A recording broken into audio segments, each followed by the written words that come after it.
Days off, went through a flurry there of games. Is this a good time?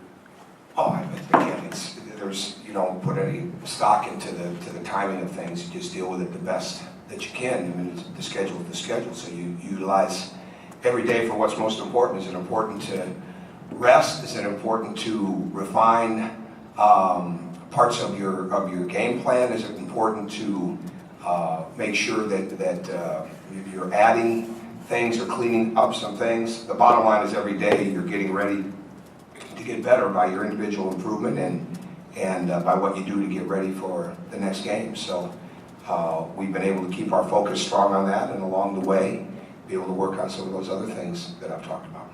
Tom, with the Illinois' defense, and I know they had some personnel changes with the freshmen, but why are they playing defense so much better than they were? I don't think they were playing it bad to begin with. I don't even really know what the numbers are like. I think they're a very good help team. They're very much like Ohio State in the way that they create a lot of havoc. They create turnovers. They get their hands on a lot of basketballs. They do as good a job of defending the elbows. They're maybe the only team that's like that is Michigan State. Well, Ohio State's pretty good at that too, obviously. I think John and Dad's background together. But Illinois is tremendous at taking that elbow away from you. And they're always in help. Very smart defenders. And then the young guys have grown and learned, and they've had the older guys to learn from in there and cover for them, and I think that's really helped them. I think their defensive rebounding is good, and I'm not even sure what their numbers have been early to late. I think they've always been a good defensive team, and they have very good athleticism, they have very good intent, and they cover a lot of ground because of that athleticism and that intent. Have they changed tempo? I mean, they had, I think, 4 games in a row where they held teams under 50.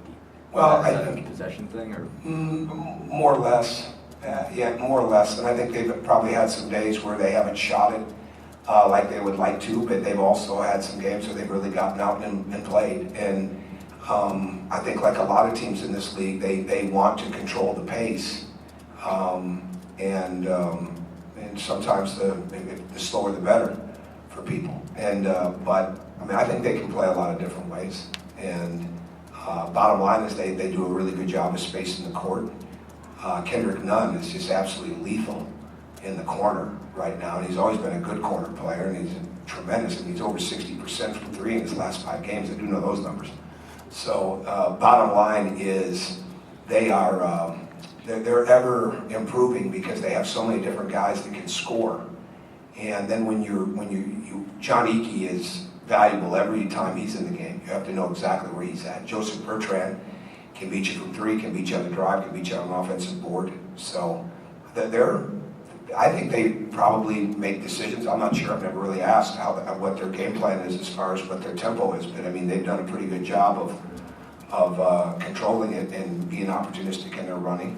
But there's times they've run more and they're doing even more in transition ball screens and things of that nature. Their ball screens, you have to prepare for. Everything starts with that. When you're preparing for them with your defense, because they do so much with the ball screen and they do so much with the slip screen, and they're very good at all of that. Is Rice a really tough matchup for you because you're young and wing and don't quite have that level of strength? Yeah, we don't have one guy that you would look at and say, okay, that's a really good matchup for Rice or Petaway in those situations. So you have to really have. You have to be very, very good at what you're trying to take away from that player. You have to have help, but at the same time, you can't overhelp in this league, because so much of the winning in this league comes down to who's making shots. I mean, those numbers stay pretty true throughout the season. I think that's why there's so much parity in this league, because every team has got shot makers. They have guys that can get to the rim. They have guys that can. You've got good 2-point percentages. You've got good 3-point percentages. People bring people off the bench that can make shots. And that's always a problem. So that's been the one type of player this year that we've struggled with, maybe more than any other type of player. Is that bigger wing that's really, really strong and powerful and can really get to the rim. you mentioned Nunn. What's different about him and Hill? Obviously, you knew he was good. Those two guys were good coming in, but their maturity, is there something you can tell on tape that's well, I think it's just a matter of playing. I think it's a matter of the experience of playing and understanding what John wants, and Nunn can do so many different things, and again, I would imagine they feel that those guys are probably playing a better brand of Big Ten defense individually, so that certainly helps their playing time in those situations. But Nunn is a very, very confident player. He's always been that, and he went through a transition period that any freshman would go through. But he is explosive. He's got a good pull-up. Like I said, he's just tremendous in the corner. He can get out and play, and in his shooting is really improved. And so you really have to know where he's at all times. And Hill has always been a shot maker. So and he can really space the floor, and that's what they put.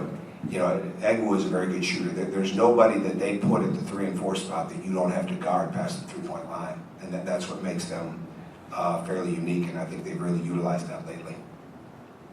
What about you guys health-wise? Are you guys okay there? I think for the most part. We've been very careful with Noah this week, and but he's been involved in everything. But we've been very careful with how much we've had him out there, and just so he can continue to heal.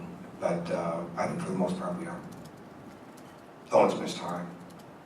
You mentioned on the radio show Monday night that the Michigan game kind of showed you that you could play Devin and Noah together. Mm-hmm. When it comes to playing big guys, front court guys, what are the indicators as to whether two guys can play together, and how much of it comes from, can both of these guys defend the pick and roll? Three things. What are the things? It's 3 big things to me. Number one is transition defense, and that's one of the things. I think I said this too the other night about that we were looking to start to try to do that with Hunter. Did I mention that? Yes. And then we had the incident. So because we were really looking to do that going into the Purdue game, and it really, as I'd said to him that day actually, because we spent about 30-40 minutes of that in that practice that Thursday, is that it's never about the offense. The offense, well, that's the third part, but it's more about can they defend. So here's what happens, okay? Number one, it's transition defense. Number two, okay, it's having 2 bigs that have to do multiple things, whether we're switching, whether we're downing, whether we're trapping. Whatever we are, they have to do those things in real time, and they have to be able to communicate it to their teammates. And so that, and then number 3, do they have to guard those people? Okay, because if we just playing 2 bigs together and they don't have to guard them, then it just loads up the lane. So you can say, well, they're going to guard Noah everywhere. Well, they still have to be able to guard the other player. So that player has to be really good in driving, has to be very good in the alley, has to be very good in the screening game, has to be very good in getting other people's shots. So even when they're not guarded to the 3-point line, that they're still being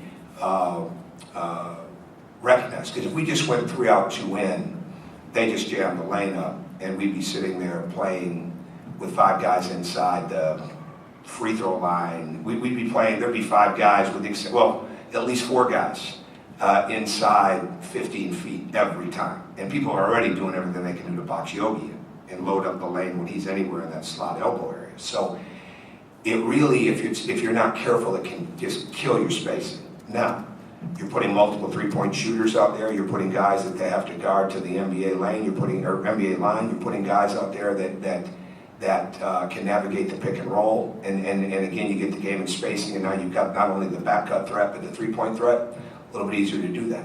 So you really, the third part does become that spacing area. But to me, far and away, it's a transition defense. Because if you have 2 bigs in the game, and they're not both really good at getting back, you're going to give up easy baskets. And in the margin for error in this league, the easy basket route is the worst thing you can do. I guess for Hunter and Devin specifically, though, what have you seen from them in the last month or before Hunter's situation that says these guys are ready now? I couldn't do this before, now we can. Improving in those areas, especially Devin. Improving in the transition defense. Getting more comfortable in the offense. Troy's getting more comfortable. I mean, there'll be times people won't be within 10, 12 feet of Troy, okay? And it's not, hey, I'm open, let me shoot. It's, okay, how do I keep moving?